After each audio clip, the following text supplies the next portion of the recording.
ओम। सन 2021 में WHO ने world happiness index जो जारी किया है उसमें 149 देशों की एक सूची है, जिसमें भारत का स्थान 143वां है। ये बड़ी चिंता का विषय है, बड़े कष्ट का विषय है। इस पूरी दुनिया में जितने लोगों की खुशी का मापन किया गया, जितने देशों की खुशी का मापन किया गया, उनमें केवल 6 देश ऐसे हैं जो हमसे पीछे हैं। बाकी सभी देश हमसे आगे हैं। क्या ये विचारणीय विषय नहीं है कि हमारा स्वभाव अब प्रसन्नता का नहीं रह गया? क्या ये चिंता का विषय नहीं है कि हम चिड़चिड़े होते जा रहे हैं? क्या इस पर कोई चिंतन नहीं होना चाहिए कि हमारा जीवन क्रोध से, दुख से, पीड़ाओं से भरता चला जा रहा है? प्रसन्नता के स्थान पर हम क्रोधी स्वभाव के हो गए हैं। ये एक बड़ा चिंता का विषय है। एक ऐसी अग्नि हमारे भीतर जल रही है, एक ऐसी आग हमारे भीतर जल रही है जो हमारी खुशियों को जलाए जा रही है, हम लोगों को बड़ा पीड़ित कर रही है, हम लोगों को बड़ा दुखी कर रही है, बड़ा कष्ट में डाल रही है। ये क्रोध रूपी अग्नि हमारी आयु को भी खा रही है, हमारी उम्र को भी खा रही है। और यही कारण है कि जो औसत आयु है वो दूसरे देशों के मुकाबले भारत में काफी कम है। हालांकि चिकित्सा सुविधाएं बढ़ने से शहरी क्षेत्रों में कुछ सुधार हुआ है, परंतु फिर भी जितनी चिकित्सा सुविधाएं बढ़ रही हैं उनके मुकाबले आयु घट रही है, आयु कम हो रही है। और इसका बहुत बड़ा कारण है कि हमारे जीवन में प्रसन्नता नहीं है, खुशियां नहीं है, सुख नहीं है, चैन नहीं है। उनके स्थान पर तनाव है, क्रोध है, चिंता है, पीड़ा है, दुख है, कष्ट है। उसको हम कैसे दूर करें? कैसे हम अपनी आयु को लंबा बनाएं? कैसे हम अपने जीवन को खुशियों से भरें? कैसे हम अपने दीर्घायुष्य को प्राप्त करें? जब हम इसको जानना चाहते हैं तो हमें एक भारत के बहुत महान व्यक्तित्व के जीवन से एक प्रेरणा लेने की आवश्यकता है। डॉक्टर एम विश्वेश्वरैया मैसूर रियासत के दीवान थे, भारत के बहुत बड़े इंजीनियर थे और उन्होंने बड़े बड़े कार्य किए। चाहे कृष्णा सागर बांध परियोजना हो, चाहे मैसूर स्टील फैक्ट्री हो, और तो और बेंगलोर में जो विमान बनाने का कारखाना था वो भी उन्हीं की एक सोच थी, उन्हीं का एक चिंतन था।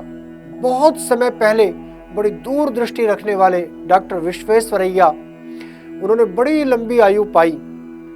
जब उनके 100 वर्ष परिपूर्ण हुए, लगभग 100 वर्ष के वो होने वाले थे, तो वो एक कार्यक्रम में गए। उस कार्यक्रम में वहां के आयोजकों ने उनसे लंबी आयु का उपाय पूछा कि आपकी लंबी आयु कैसे है? तो उन्होंने मुस्कुराते हुए कहा कि जब बुढ़ापा मेरा दरवाजा खटखटाता है तो मैं कह देता हूं कि विश्वेश्वरैया अभी घर पर नहीं है, विश्वेश्वरैया अभी नहीं मिलेगा, बाद में आना। तो ये तो मजाक की बात थी, लेकिन वो आयोजक तो पीछे ही पड़ गए। कहा नहीं, कोई न कोई तो उपाय होगा जिससे आपकी आयु इतनी लंबी हुई है। तो डॉक्टर विश्वेश्वरैया ने अपनी लंबी आयु के 3 कारण बताए, 3 बातें बताई उन्होंने। पहली बात बताई कि मैं अपना सारा काम निश्चित समय के अनुकूल करता हूं, समय के अनुसार करता हूं। मेरी दिनचर्या बिल्कुल समय के अनुसार होती है। मैं वक्त का बड़ा पाबंद हूं, समय की मर्यादाओं का मैं बड़ा पालन करता हूं। एक शायर ने कहा है, वक्त को जिसने नहीं समझा उसे मिटना पड़ा है, और बच गया तलवार से तो फूल से कटना पड़ा है। समय का पालन दीर्घायुष्य के लिए बहुत आवश्यक है। दूसरी बात उन्होंने कही कि मैं नियमित व्यायाम करता हूं, परिश्रम करता हूं, एक्सरसाइज करता हूं। किसी भी प्रकार की एक्सरसाइज करें, चाहे हम हार्ड एक्सरसाइजेज करें, चाहे हम दौड़ लगाएं, चाहे हम योग करें, चाहे हम ब्रीथिंग एक्सरसाइज यानी प्राणायाम करें, हमारे जीवन में व्यायाम का स्थान अवश्य ही होना चाहिए, प्रतिदिन होना चाहिए। प्रतिदिन ना कर सके तो सप्ताह में जितने बार कर सके, कम से कम 3 बार कर सके, 4 बार कर सके, 5 बार कर सके, तो उतना दिन तो करना ही करना चाहिए। यह हमारे दिनचर्या में नियमित स्थान व्यायाम का भी होना चाहिए। डॉक्टर विश्वेश्वरैया कहते हैं कि दूसरा मेरा कारण है कि मैं नियमित व्यायाम करता हूँ, परिश्रम करता हूँ। और तीसरी बात जो उन्होंने बताई वो आज प्रत्येक भारतवासी के लिए, और भारतवासी ही नहीं पूरे विश्व के हर एक नागरिक के लिए बड़ी काम की बात है। वो कहते हैं तीसरी बात कि मैं क्रोध नहीं करता, मैं क्रोध नहीं करता, क्योंकि क्रोध आयु को खा जाता है, क्रोध आयु को नष्ट कर देता है, क्रोध आयु को क्षीण कर देता है। इसलिए मैं क्रोध नहीं करता। मेरे दीर्घायुष्य का जो सबसे बड़ा कारण है, जो 3 बातें हैं उनमें जो सबसे बड़ी बात है वो ये कि मैं क्रोध नहीं करता। सज्जनों, इस दुनिया की सबसे पुरानी पुस्तक वेद में भी ये बात कही है, परा हि मे विमन्यवः पतन्ति वस्य इष्टये वयो न वसति रूप। वयः माने आयु, वयो न वसति रूप। आयु मेरे जीवन में बनी रहे, मैं दीर्घायुष्मान होऊं, मैं लंबी आयु वाला होऊं, इसके लिए भक्त भगवान जी से प्रार्थना कर रहा है, हे प्रभु परा हि मे विमन्यवः, क्रोध करने वाले मुझसे दूर चले जावें। मेरे जीवन में तो क्रोध का कोई स्थान हो ही ना। जो क्रोध करने वाले लोग हैं वो भी मेरे आसपास कहीं ना आवे, वो भी मुझसे दूर चले जावें। क्रोधी व्यक्तियों के मैं पास भी ना बैठूं। पतंति वस्य इष्टये, जैसे अपने घोंसले को छोड़ करके, जैसे अपने घोंसलों को, अपने निवास स्थान को छोड़ करके पक्षी उड़ जाते हैं, वैसे ही क्रोधी व्यक्ति मुझसे दूर चले जावें। वेद में भक्त भगवान से प्रार्थना कर रहा है कि हे प्रभु मैं क्रोधियों के पास न रहूं, जिससे कि मेरी आयु लंबी हो सके। हम भी यदि अपनी आयु को लंबा करना चाहते हैं, हम भी यदि अपने जीवन को खुशियों से भरना चाहते हैं, हम भी यदि अपने जीवन को प्रसन्नता के साथ जोड़ना चाहते हैं, तो हमें क्रोध से बचना होगा। और क्रोध से बचने का क्या उपाय है, इसका क्या उपचार है, आइए उसके बारे में थोड़ी सी चर्चा कर लें। क्रोध से बचने का एक ही उपाय है, मुख्य उपाय एक ही है क्रोध से बचने का, कि पहले हम ये जानें कि क्रोध आ क्यों रहा है, क्रोध क्यों आ रहा है, क्रोध का कारण क्या है। और ध्यान दीजिएगा, क्रोध का एक ही कारण होता है। क्रोध के उप कारण तो बहुत सारे हो सकते हैं, परंतु मुख्य कारण एक ही होता है क्रोध आने का, और वो कारण है अपनी इच्छाओं का पूरा न होना। जैसे हमने सोचा है वैसा न होना, या जैसे हमने नहीं सोचा है वैसा हो जाना। अर्थात जो हमारी इच्छा है, जो हमारी कामना है, यदि वो पूरी नहीं होती या वैसा नहीं होता तो हमें क्रोध आता है। गीता में योगीराज श्री कृष्ण जी अर्जुन को समझाते हुए कहते हैं, ध्यायतो विषयान पुंसः संगस्तेषुपजायते, संगात् संजायते कामः, कामात् क्रोधो विजायते, क्रोधात् भवति सम्मोहः, सम्मोहात् स्मृति विभ्रमः, स्मृति भ्रंशात् बुद्धिनाशो, बुद्धिनाशात् प्रणश्यति। किसी मनुष्य के नाश का, विनाश का, पतन का ये एक मार्ग है, ये एक रास्ता है कि जब भी हम किसी विषय का चिंतन करते हैं, किसी बारे में सोचते हैं, किसी को अपने ध्यान में लाते हैं, तो उसके प्रति आसक्ति होती है। और जब आसक्ति होती है, संग होता है, तो उसके बाद 2 स्थितियां बनेंगी। एक स्थिति यह बनेगी कि कोई व्यक्ति, कोई वस्तु, कोई स्थान, कोई परिस्थिति या कोई साधन हमारी उन इच्छाओं को पूरा करने में सहयोगी होगा। जब सहयोगी होगा तो उसके प्रति राग हो जाएगा, प्रेम हो जाएगा, हर्ष होगा, प्रसन्नता होगी। और ऐसा भी हो सकता है कि कोई व्यक्ति, कोई वस्तु, कोई स्थान, कोई परिस्थिति, कोई साधन हमारे उन इच्छाओं की पूर्ति में बाधक बन जाए, और जब बाधक बन जाएगा तो उसके प्रति क्रोध आना निश्चित है। हम अवश्य ही क्रोध करेंगे। क्रोध आएगा तो विचारहीनता होगी, विचारहीनता होगी तो क्रोध आएगा। दोनों एक दूसरे के पूरक है। क्रोध आने पर विचार नहीं आते मन में, आदमी सोचता नहीं है, और अगर विचार आ जाए तो फिर क्रोध नहीं होता। तो क्रोध का उपचार यही है कि जब भी क्रोध आए, यदि उस समय हम विचार ना कर सके तो उसके थोड़ी देर बाद बैठ करके जब भी हमें मौका लगे हम विचार करें कि ये क्रोध हमें क्यों आया था, तो हम पाएंगे जरूर हमारे मन में कोई ना कोई ऐसी बात थी, हम चाहते थे कि ऐसा हो जाए और वैसा नहीं हुआ, इसलिए क्रोध आ गया। जैसे एक उदाहरण देता हूं, बच्चे पढ़ाई करते हैं, माता पिता उनकी पढ़ाई के लिए सब प्रकार से प्रयत्न करते हैं, चाहते हैं कि हमारे बच्चे बहुत अच्छे पढ़े, बहुत अच्छे उनके नंबर आए, और ये भी चाहते हैं साथ साथ कि जब बच्चों के नंबर अच्छे आएंगे, लोगों को पता चलेगा कि बच्चों के नंबर अच्छे आए हैं, तो माता पिता की भी प्रसन्नता तो होगी, साथ साथ उनका सम्मान भी बढ़ेगा। उनको ऐसा लगेगा कि हमारा सम्मान भी बढ़ रहा है।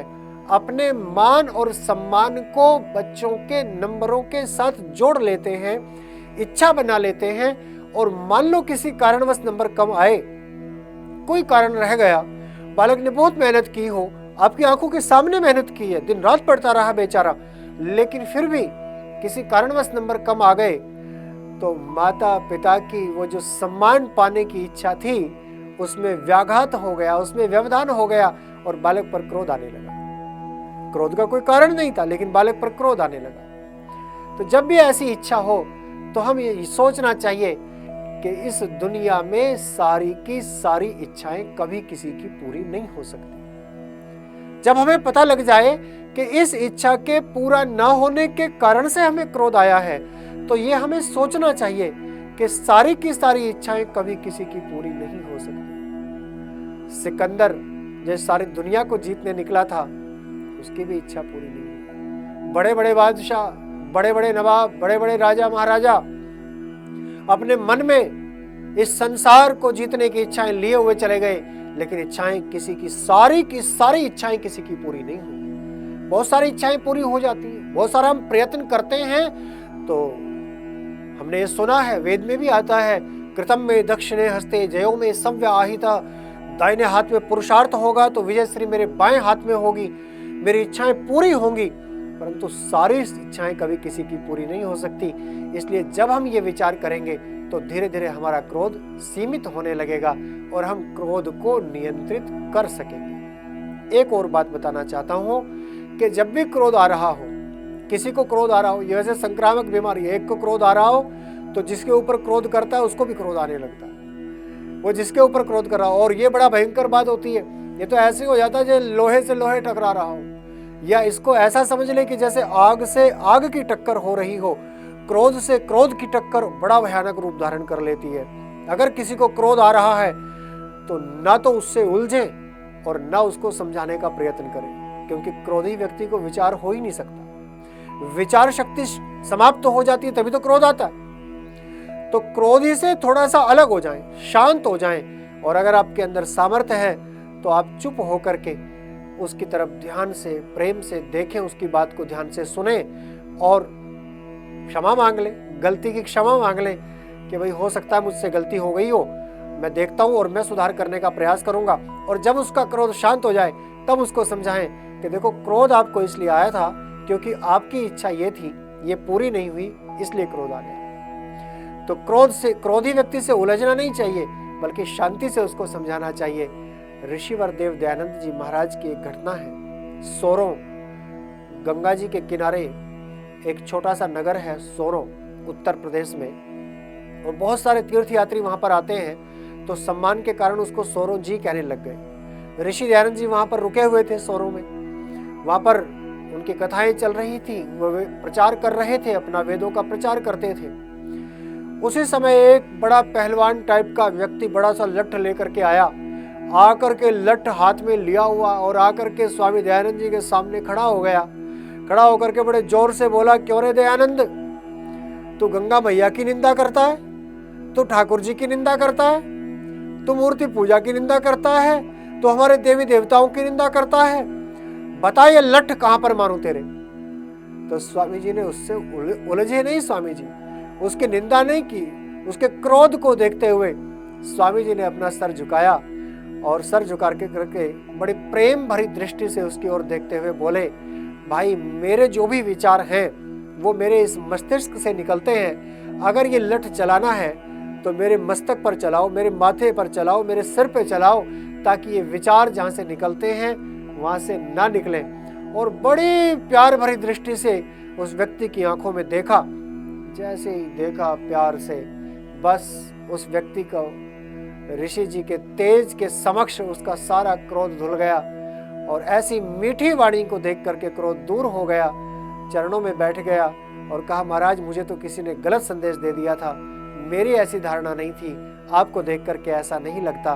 मैं तो आपके सत्संग को सुनना चाहता हूँ, मैं तो आपके प्रवचनों को सुनना चाहता हूँ। और बाद में ऋषिवर का शिष्य बन गया। तो हम क्रोधी से उलझे नहीं, उसको प्यार से समझाएं। ये बात दोनों विशेष ध्यान रखें। पहली बात कि हम विचार करें कि कौन सी इच्छा की पूर्ति के कारण, कौन सी इच्छा के व्याघात के कारण ये क्रोध हमें आया है। और दूसरी बात, अगर किसी को क्रोध आ रहा है तो उससे हमें उलझना नहीं है।